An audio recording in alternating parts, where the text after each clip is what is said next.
Hey, what's up, everybody? This is Brady Grove bringing you Rotoballer's official MMA podcast. Have that.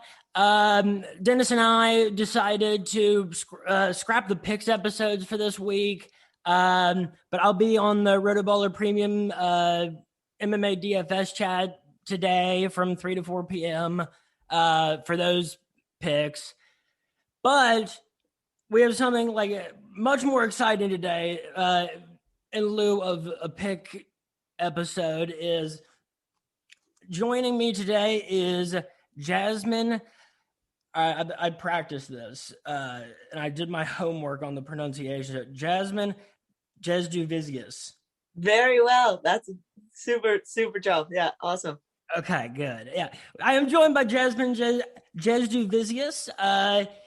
She is preparing for a fight with Cage Fury FC on March 12th. That's going to be on UFC Fight Pass. And I don't know. It's usually I'd ask, like, what's it been like getting ready in COVID times? But you, like, actually were able to have, like, a pretty normal year in terms Yeah. of activity-wise. Yeah, I've been super fortunate to I've been pretty active, especially during ththese times. Like a lot of people aren't getting fights, and my manager he's sick. He's hooking all of us up, Dodge Sports.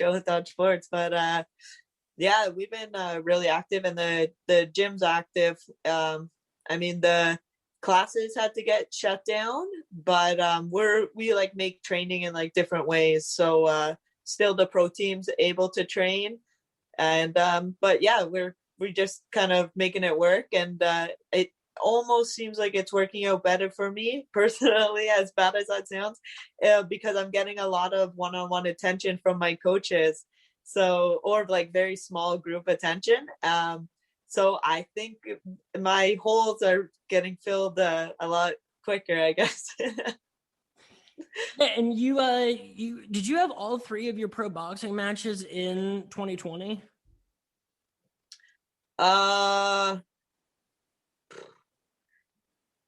I I don't know for sure. I feel like I think it might have been, but it might have been like 19 and 20. Like there might have been, I forget. Honestly, they kind of all matched it. I forget which year was which now. But so in that boxing experience, and you've touched on this before, but what do you think that adds, especially considering that, you know, one of your takeaways from the fight with Elise Reed was that you were able to you learn from certain things that happened, and you as to how she played more of an evade game in that fight. So do you think that like the boxing experience will help touch up on that as well? Yeah, I definitely think so. I mean, the more time like just working on your hands and head movement and footwork and stuff like that, then of course those are gonna carry over to MMA. I feel like that's something that I've been missing in the past, is kind of like keeping my feet under me, and like doing doing the boxing kind of like those traditional old school footwork drills have actually really helped with everything in my MMA, like including the wrestling and the jiu-jitsu and stuff like that. It's weird how the same kind of trends carry over. So I'll lay a little more background for those listening. This is going to be your third fight with CFFC.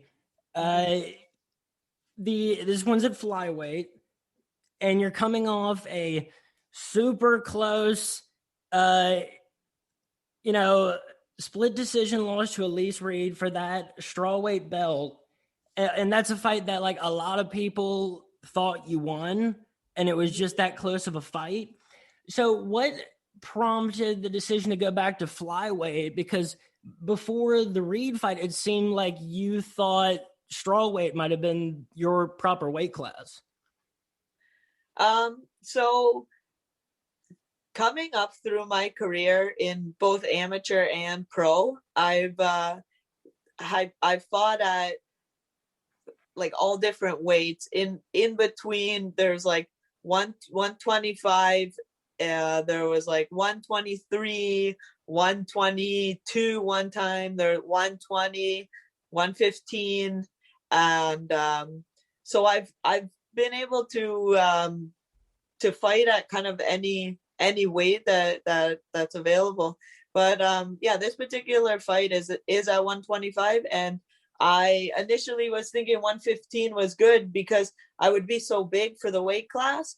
But in hindsight, it takes away a lot from training, and I not that I wouldn't be able to go back down to 115, but I would do things differently, just in kind of concerned for keeping my body healthy and everything. But right now at 125, I feel like this is a very good weight class for me. I think I'm pretty good size for it. I at 115 I was massive, and at 25 I feel like I'm pretty like average, if not kind of like on the taller side for sure. So yeah, I'm not 100% set on 125 or 115. I'm open to either. Yeah, I mean, well, you held amateur belts in both classes at different times, so I'm sure both are completely viable options moving forward. But so another thing, you mentioned your team, and you got the Niagara Top Team hoodie on. Yeah. You've been able to be on the same car with a lot of your teammates, and your teammate, not Aaron Aaron, not Aaron Phillips, Aaron Jeffrey. Jeffries. Yeah, Aaron Jeffrey. He is the main event fighting Colin Hugbody, who I think was just on the Contender Series for the CFFC middleweight belt. So, is that like a motivation booster, or just a morale booster to like be able to be on the same card as your teammates and like be on the main card, like prominent? Yeah, no, it's awesome. So Aaron, he's actually not only my teammate but my roommate as well. And yeah, so we're like going through the whole journey together, like the whole camp. Like it's so cool. I've never like had this experience before where it's like me and my roommate are both fighting, and we live with our coach as well.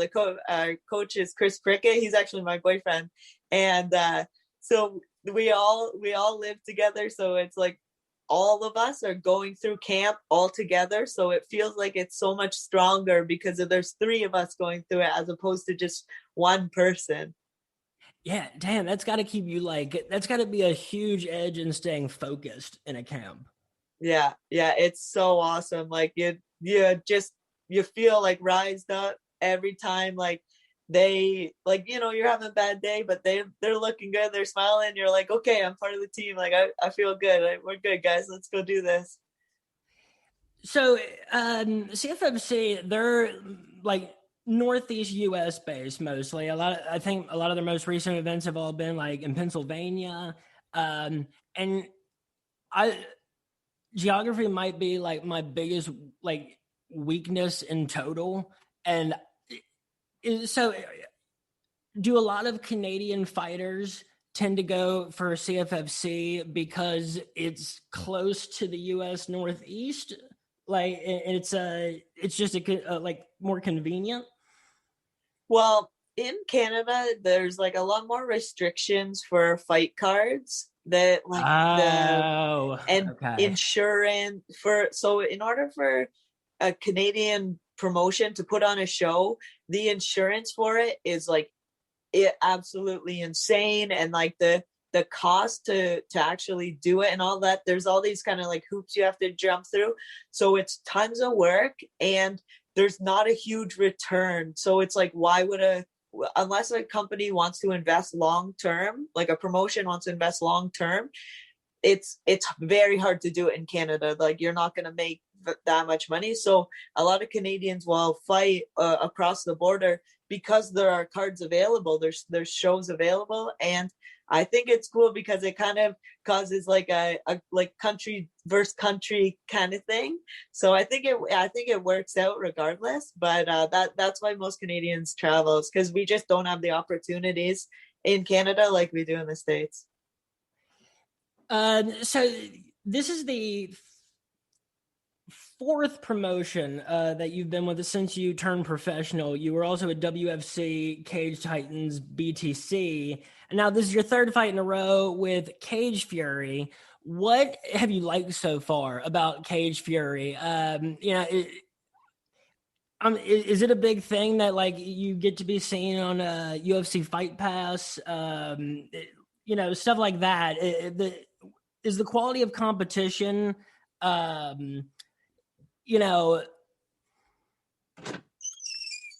Because the thing about CFFC is it's one of those promotions I immediately establish with legitimacy and credibility and quality. When you see like in any Bellator UFC card, it says like this is their UFC debut. They were coming on like a 5-fight winning streak in CFFC. They were the champion there. It's like, okay, so this person is definitely for real. Like, like KOTC and LFA, like it's very much in the same class with all of those.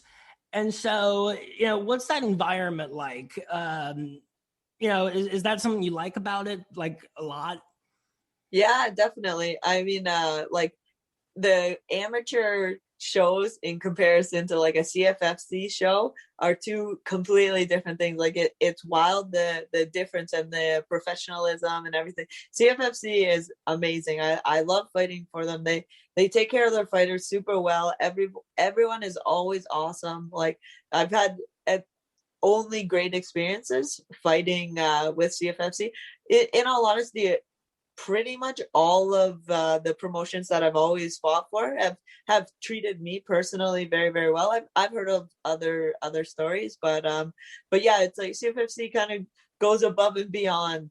I feel like to make everyone feel like very welcome and like very at home within their promotion. It even the very first time that I ever fought for them, I felt like I was at home. It's sick. I love it.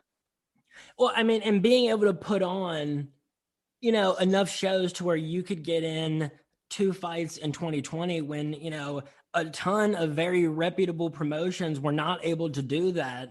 That's, that had to have been, it was just crazy that like, if you look at your, your activity and your record, you would not know that a pandemic like had occurred. So that is such a big difference between, your experience with CFFC over the past year or so and what a lot of other people have had to do.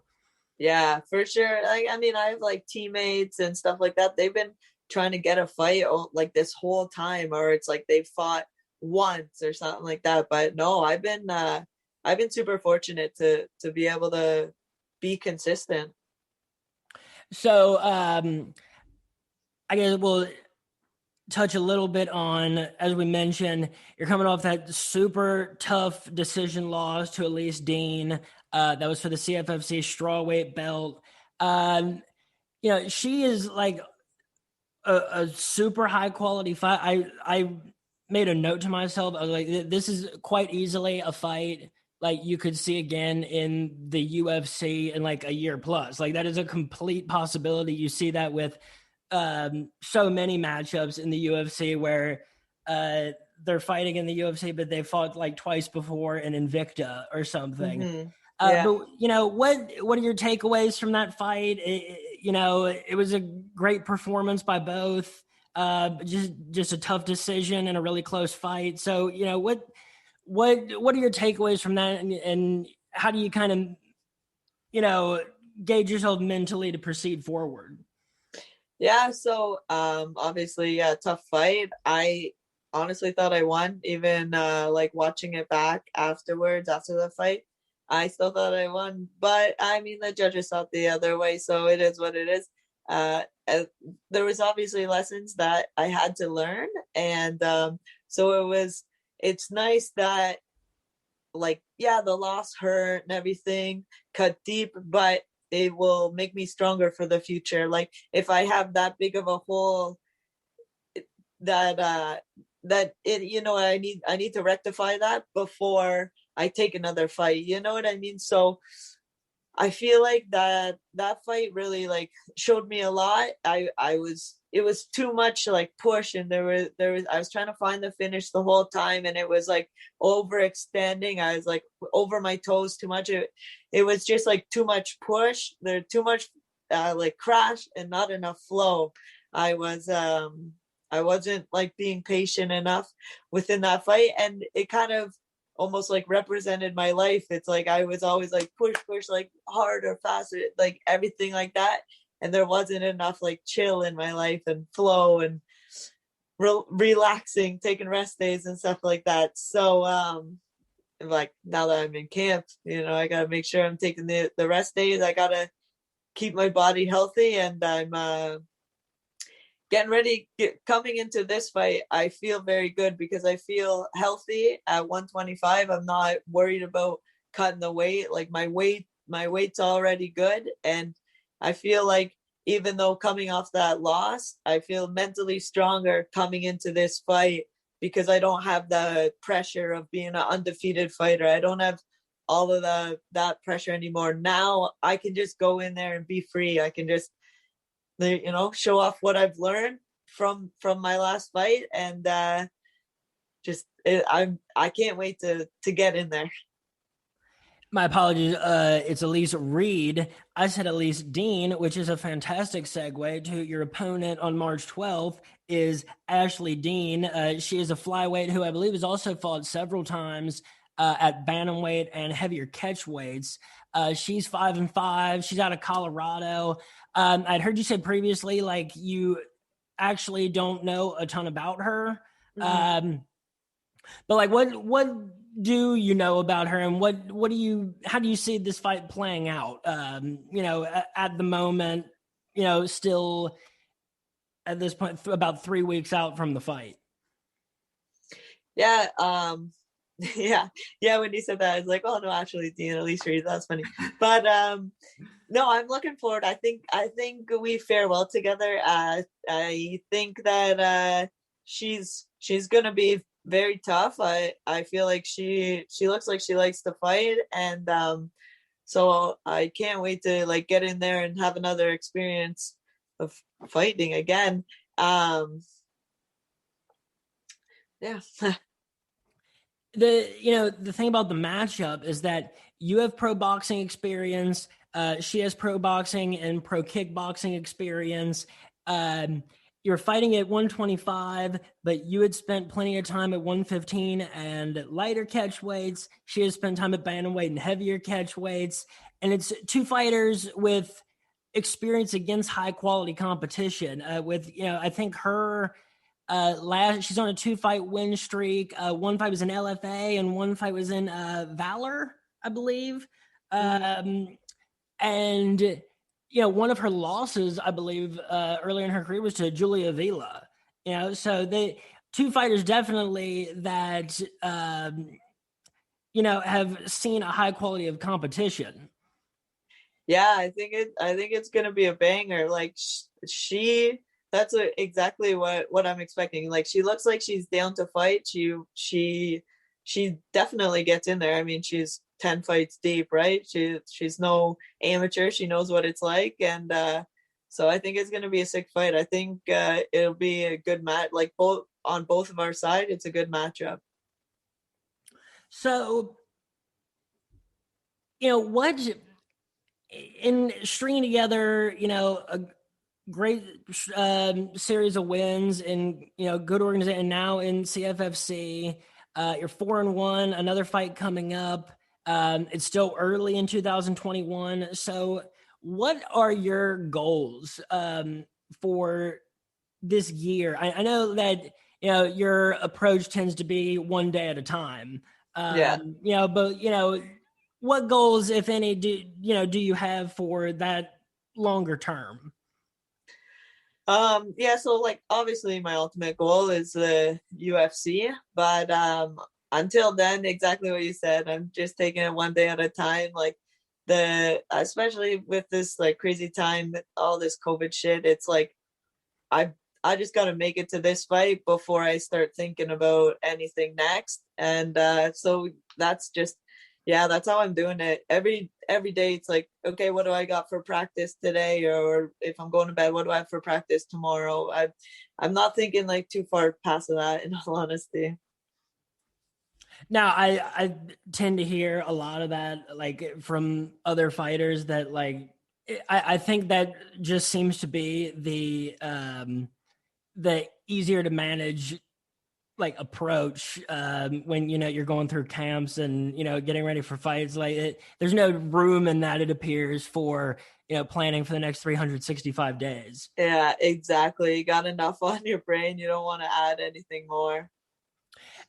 Were you able to follow like the UFC or Bellator events like pretty like keep up pretty well over the past year? Because I hear way different things from people. I hear people that follow every single event, and I hear people who probably haven't watched like a UFC card like in a full year.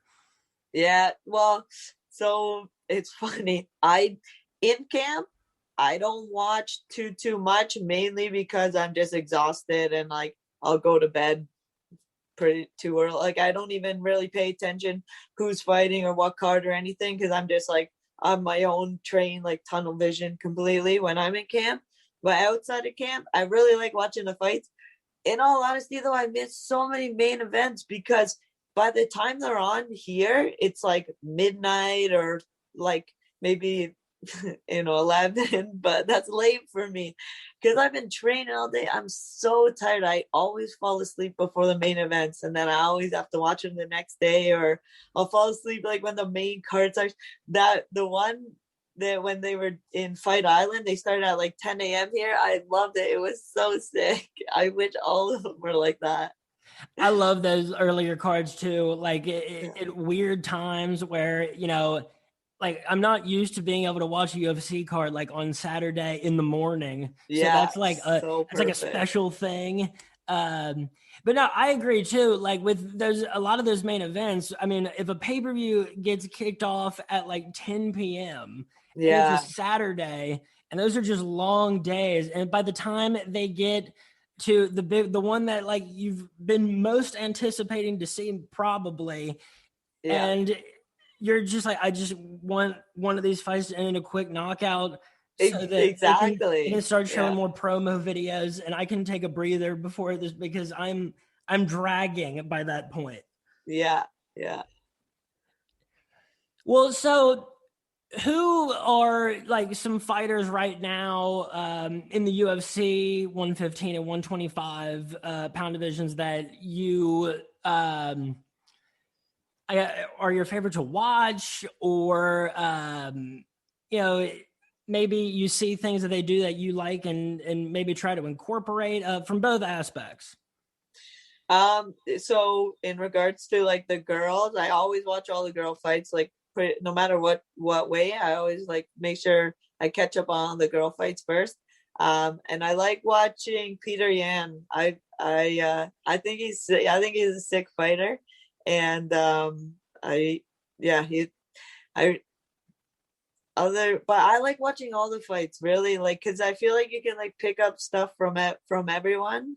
So I don't know, it's hard to choose a favorite. I feel like every week I'm like I get on like a hype train about someone. I'm like, oh man, they're my favorite now, and then like a week later, oh, they're my favorite now, oh, they're my favorite. But I will say with the UFC strawweight division, at least, it is one of my favorite divisions to watch, especially at in the upper echelon of the rankings. yeah, yeah, they're sick fights. I love like Carla and Michelle Watterson. And Angela Hill. At those way, they're always like really technical and fun to watch. Even if they don't end a lot of finishes.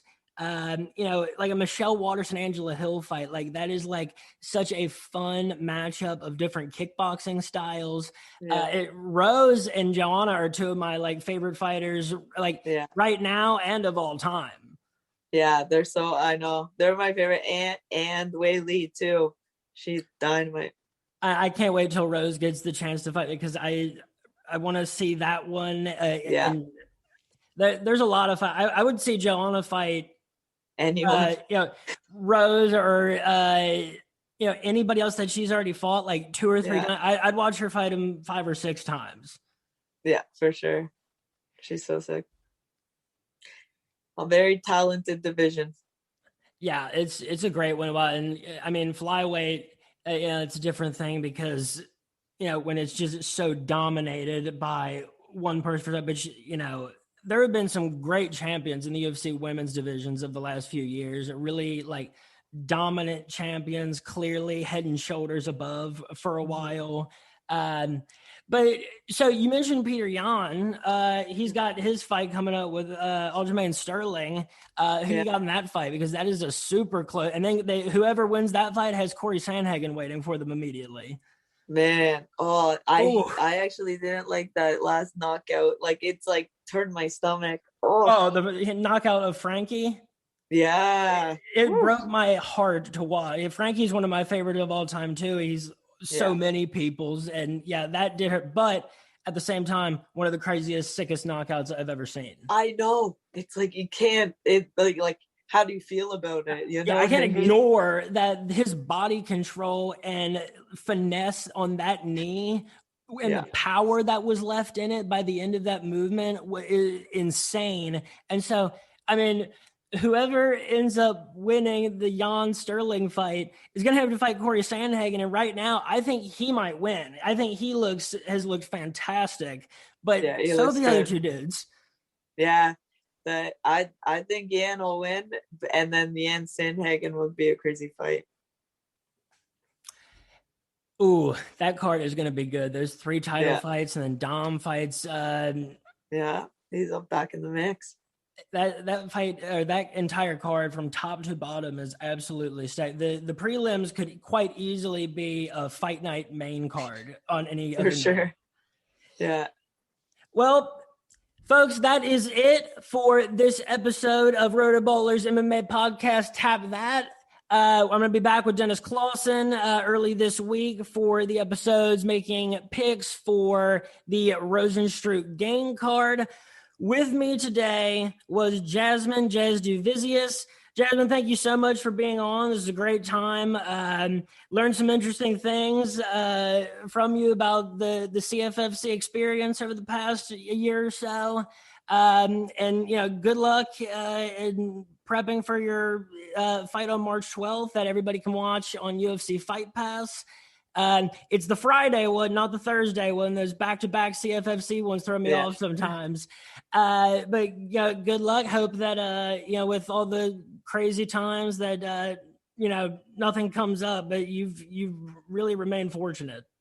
Yeah, no, thank you very much for having me. This was sick. All right, folks. Well, thank you very much. This was early on Saturday, so have a great rest of your weekend and enjoy the fights as always.